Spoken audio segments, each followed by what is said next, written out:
नमस्कार, स्वागत छ तपाईहरुलाई रितास किचनमा। आज हामीले अमलाको अचारको रेसिपी लिएर आएका छौं। अमलामा भिटामिन सी, आइरन र मिनरल्सहरु प्रशस्त मात्रामा पाइन्छ। अमलालाई काँचै अचार बनाएर अथवा जुस र जाम बनाएर पनि खान सकिन्छ।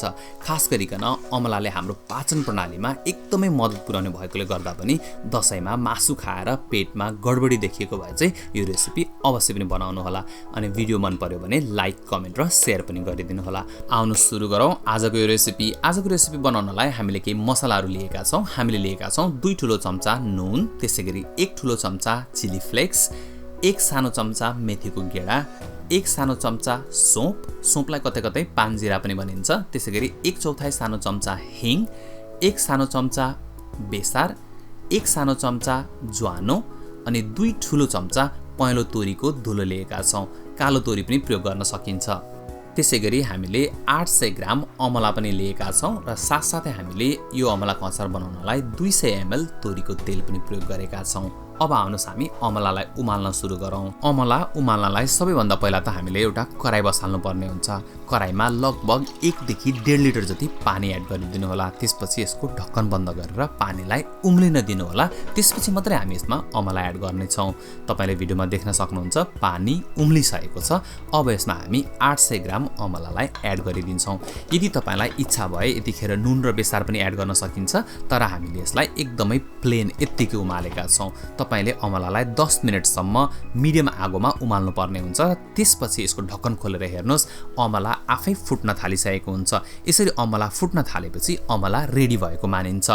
यो भन्दा धेरै अमलालाई पकाउनु हुँदैन, नत्र अमला फ्यात्तै हुन्छ र एकदम धेरै टुक्रिन्छ। तपाईले भिडियोमा देख्न सक्नुहुन्छ हामीले यसलाई सजिलै छोडाउन सकिरहेका छौं।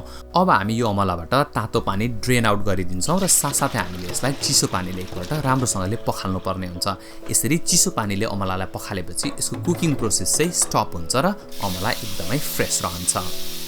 यदि तपाईहरुले हाम्रो च्यानललाई सब्स्क्राइब गर्नु भएको छैन भने अवश्य पनि गरिदिनु होला र बेल आइकन पनि दबाइदिनु होला। त्यसो गर्दाखेरि कुनै पनि नयाँ भिडियो हामीले अपलोड गर्दाखेरि तपाईलाई नोटिफिकेसन आउँछ र भिडियो हेर्न सक्नुहुनेछ। अब आउनुस् हामी अमलालाई छोडाएर तयार पारौँ।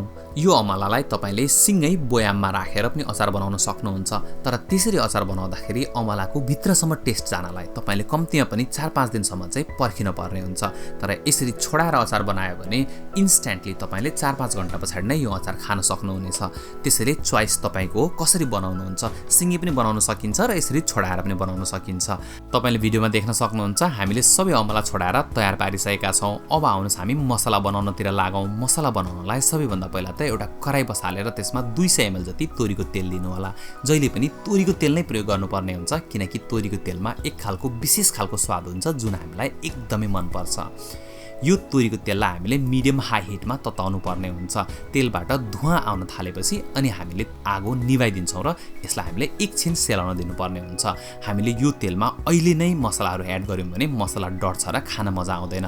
अब यो तेललाई एकछिन सेलाउन दिनुस्, लगभग 2 मिनेट जति सेलाउन दिनु होला र तेल हल्का ठण्डा भइसकेपछि अनि हामी यसमा सबै मसलाहरू एड गरिदिन्छौं। खास गरिकन हामीले यसमा मेथी, ज्वानो र पानजिरालाई एड गरेर 1 मिनेट जति फुराउनु पर्ने हुन्छ।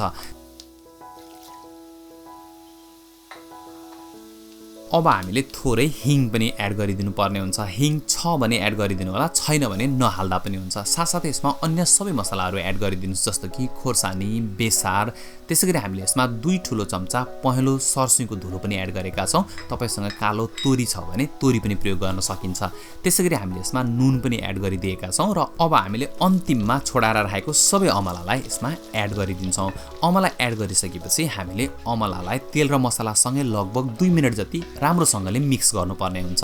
यतिखेर तेल पनि हल्का तातो छ, त्यसैले यतिखेर तपाईले चलाउँदै राम्रोसँगले मिक्स गर्नुभयो भने एक खालको तेल र मसलाको कोटिङ बन्छ र त्यसले एकदमै राम्रो स्वाद दिन्छ।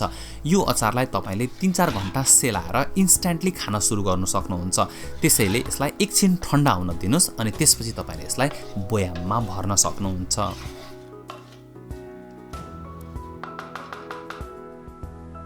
यो अचारलाई तपाईले 3-4 घण्टासम्म राम्रोसँगले ठण्डा हुन दिनु होला र त्यसपछि हामीले यसलाई सिसाको बयाममा भरेर महिनौसम्म राखेर खान सक्छौं। तर सिसाको बयाममा भर्न भन्दा पहिला ध्यान दिनुपर्ने कुरा भनेको सिसाको बयामलाई हामीले साबुन पानीले राम्रोसँगले धोएर अनि घाममा सुकाउनु पर्ने हुन्छ। थोरै मात्र पनि पानी बयाममा रह्यो भने अचार एकदमै चाँडो बिग्रन्छ। तपाईहरुलाई आजको रेसिपी कस्तो लाग्यो मन पर्यो हैन त त्यसो भए लाइक कमेन्ट र शेयर गरिदिनु होला साथसाथै हाम्रो च्यानललाई सब्स्क्राइब गरेर हामीलाई सपोर्ट पनि गरिदिनु होला अनि तपाईहरु पनि यो रेसिपी यसरी नै बनाउनुस् अनि बनाउँदाखेरि कस्तो भयो कमेन्ट गरेर भन्न चाहिँ नबिर्सिनु होला अर्को रेसिपी लिएर फेरि आउने छौं आजलाई धेरै धेरै धन्यवाद